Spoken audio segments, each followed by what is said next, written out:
Chef du bonheur. À en croire quelques études d'opinion et les offres de quelques cabinets conseils, le bonheur au travail serait l'aspiration de tout collaborateur, on ne dit plus travailleur, qui a compris que le bonheur n'est pas seulement dans le prêt. Alors que cette notion de bonheur au travail semble depuis peu s'être installée dans le paysage professionnel, c'est à une question simple qu'il nous reste à répondre. Qu'est-ce que le bonheur ? En cherchant bien dans nos souvenirs, il y a peu de chances que nous découvrions que dans la génération de nos grands-parents, le bonheur au travail ait pu être une aspiration. Jusqu'à notre époque d'hypermodernité, on travaillait surtout pour subvenir à ses besoins. Les uns et les autres pouvaient avoir un patron plus ou moins social ou humain, mais l'idée même que le travail pouvait conduire au bonheur relevait de l'impensable. L'histoire montre que travail et bonheur ont longtemps été deux concepts antithétiques. Chez les Grecs, le bonheur ne s'accomplit que dans l'oisiveté, promue comme valeur. Le travail s'épanouit dans la contemplation, nécessaire à la recherche de la vérité et de la vie bonne. C'est ainsi que pendant des siècles, dans les élites aristocratiques, il ne serait venu à l'idée de personne de travailler.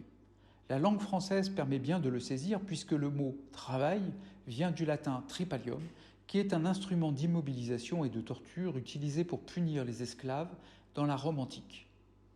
Les premiers bouleversements de notre conception du travail vont se produire autour du XVIIIe siècle, en particulier avec l'avènement de la modernité. Le travail n'est alors plus considéré par les élites comme une activité avilissante et peut même se faire vecteur d'émancipation. Une émancipation possible dès lors qu'on est en situation de se soustraire à l'aliénation de la machine. Ce qui, bien entendu, n'est pas le cas de la grande majorité des travailleurs. Le renversement historique est qu'aujourd'hui, dans nos sociétés, l'élite est une élite travailleuse et laborieuse. Le seul fait de dire de quelqu'un « il travaille énormément » force immédiatement le respect.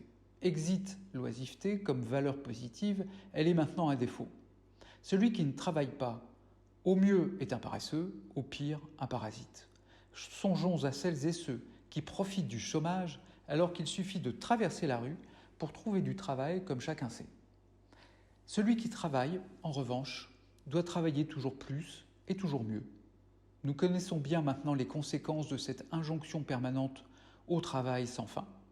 Le burn-out, traduisé en français syndrome d'épuisement professionnel, alors que fait son apparition tout aussi dévastatrice le bore-out, traduisé en français syndrome d'épuisement professionnel par l'ennui, et enfin le dernier syndrome, le brown-out, qui touche les personnes assommées par l'absurdité quotidienne des tâches qu'elles ont à accomplir. Face à cette absurdité, la réponse des décideurs économiques ne s'est pas fait attendre. Elle est présente aux États-Unis et se développe en Europe et dans notre hexagone. Le chef Happiness Officer, traduisez directeur général du bonheur ou, plus littéralement, chef du bonheur. La solution était là sous nos yeux. Il fallait mettre du bonheur au travail et c'est même en passe de devenir un métier. Passons sur les salles de repos, les baby-foot et autres tables de ping-pong, les distributeurs gratuits de friandises dont se sont dotées quelques entreprises connues. Une question nous taraude. N'est-il tout de même pas surprenant que ceux-là même qui promeuvent le bonheur au travail se gardent bien d'expliquer ce qu'il serait ? Ce qui est préoccupant est la tendance à apporter des réponses inadéquates à des questions sensibles. Ce qui est préoccupant est que le bon sens disparaisse au profit des apparences et du fun. N'est-ce pas de sens et de bon sens dont les personnes au travail ont besoin ?